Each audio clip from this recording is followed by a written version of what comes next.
Hello student, मैं आपका शिक्षक मित्र आपका आपके यूट्यूब चैनल जिसका नाम वैल्यू एजुकेशन 247 है, मैं आपका बहुत स्वागत करता हूं। आज का वीडियो कक्षा 10 के विद्यार्थियों के लिए है। आज हम संजीव डेस वर्क के जो मॉडल टेस्ट पेपर नंबर 4 है उसके अति लघुत्तरात्मक प्रश्नों पर चर्चा करेंगे।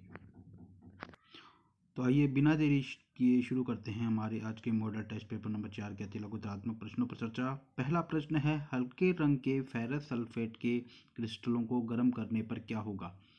देखिए, फेरस सल्फेट जिसका सूत्र होता है FeSO4, और जब इसको हम गर्म करेंगे तो गर्म करने पर इसमें से पानी निकल जाएगा और पानी निकल करके हमारे पास में फेरस सल्फेट का श्वेत अवक्षेप प्राप्त होता है।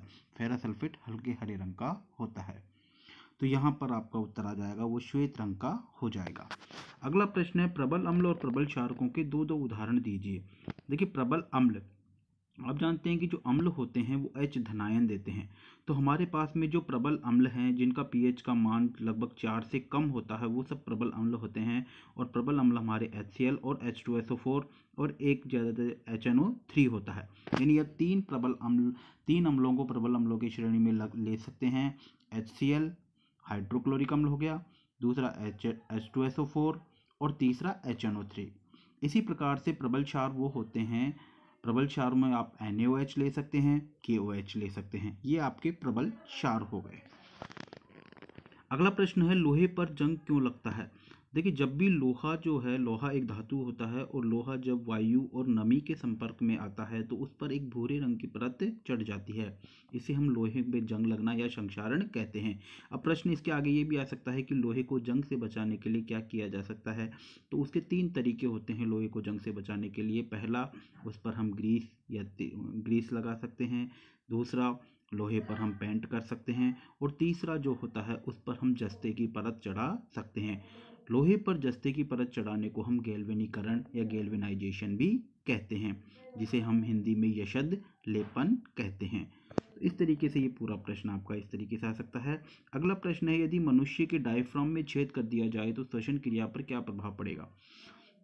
देखिए, डायफ्राम जो होता है वो हमारे जो पसली होती हैं उसके नीचे की तरफ होता है, यानी फेफड़ों के नीचे की तरफ होता है। और ये जब डायफ्राम ऊपर नीचे होता है उसी से फेफड़े हमारे जो हैं फैलते और सिकुड़ते हैं। यदि डायफ्राम में छेद हो जाएगा तो डायफ्राम में छेद होने से जो श्वसन क्रिया होती है वो नहीं हो पाएगी। तो आपका सीधा सा उत्तर रहेगा कि अगर हमारे मनुष्य के डायफ्राम में छेद कर दिया जाए तो मनुष्य में श्वसन की क्रिया जो होती है वो होना संभव नहीं होगा। अगला प्रश्न है, संवेदी अंग किसे कहते हैं, कोई एक उदाहरण दीजिए। देखिए, संवेदी अंग हमारे जो संवेदी अंग होते हैं जैसे नाक है, आँख है, कान है।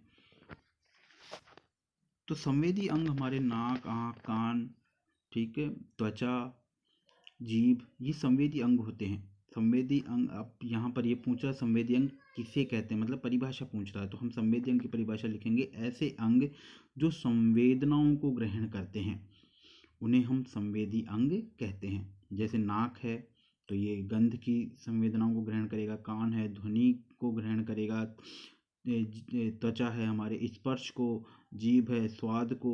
इस तरीके से ये संवेदी अंग होते हैं। शुक्राणु क्या होते हैं। देखिए, शुक्राणु जो होता है ये नर जनन कोशिकाएं होती हैं। वृषण जो होते हैं हमारे मन जो कि नर के अंदर होते हैं, ये शुक्र जनन की क्रिया द्वारा शुक्राणुओं का निर्माण करते हैं। इसमें एक आगे का भाग होता है, उसके पीछे पूंछ होती है, पूंछ उसको तैरने का काम करती है। अगला प्रश्न है, मानव में लिंग निर्धारण किस आधार पर होता है। देखिए, मनुष्य में लिंग का निर्धारण जो होता है वो पूर्ण रूप से पुरुष पर निर्भर करता है, क्योंकि पुरुष में 2 तरह के गुणसूत्र होते हैं, एक्स और वाई, जबकि महिला में केवल एक्स गुणसूत्र ही होते हैं। तो मानव में लिंग निर्धारण जो होता है वो आनुवंशिक आधार पर होता है। अगर यहाँ तक का वीडियो पसंद आया है तो चैनल को सब्सक्राइब कर लीजिए, क्योंकि इसी तरीके के वीडियो भी आपको आगे मिलते रहेंगे। और अगर आपको इन सभी के उत्तर देखने हैं तो वीडियो के अंत में इनके जो उत्तर तालिका भी दी हुई है वहाँ जा कर के भी आप इनके उत्तरों को देख सकते हैं। अगला प्रश्न है, उत्तल दर्पण किसे कहते हैं। देखिए, उत्तल दर्पण जो होता है जिसका परावर्तक पृष्ठ उभरा हुआ रहता है। परावर्तक, देखिए परावर्तक पृष्ठ क्या होती है पहले ये समझ लीजिए। वह सतह जिससे प्रकाश टकराता है और टकराने के बाद में वापस जाता है उसे हम परावर्तक पृष्ठ कहते हैं। इसमें परावर्तक पृष्ठ जो होता है वो उभरा हुआ रहता है, इसलिए इस दर्पण को हम उत्तल दर्पण कहते हैं। अगला प्रश्न है, विचलन कोण से क्या तात्पर्य होता है। देखिए, विचलन कोण का मतलब ये होता है कि जब भी प्रकाश की किरण किसी सतह पर टकराती है तो टकराने के पश्चात वो अपने मार्ग से विचलित होती है, और वो जितना विचलित होती है उसके बीच में एक एंगल, एक कोण बन जाता है, उसे हम विचलन कोण कहते हैं। अगला प्रश्न है, विद्युत ऊर्जा किसे कहते हैं। विद्युत ऊर्जा से तात्पर्य होता है विद्युत धारा द्वारा किसी कार्य को करने की जो क्षमता होती है उसे हम विद्युत ऊर्जा कहते हैं, और इसे हम ई से इंडिकेट करते हैं।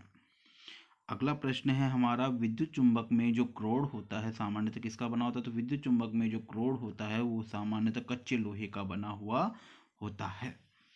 तो यहाँ पर आपके ये अति लघुतरात्मक प्रश्न जो होते हैं ये समाप्त होते हैं। आशा करता हूँ कि वीडियो पसंद आया होगा। वीडियो अगर पसंद आया तो चैनल को लाइक, सब्सक्राइब और दोस्तों के साथ में शेयर जरूर करें, ताकि आपको और आपके दोस्तों को इसी तरीके के वीडियो कंटिन्यू रूप से मिलते रहें। धन्यवाद।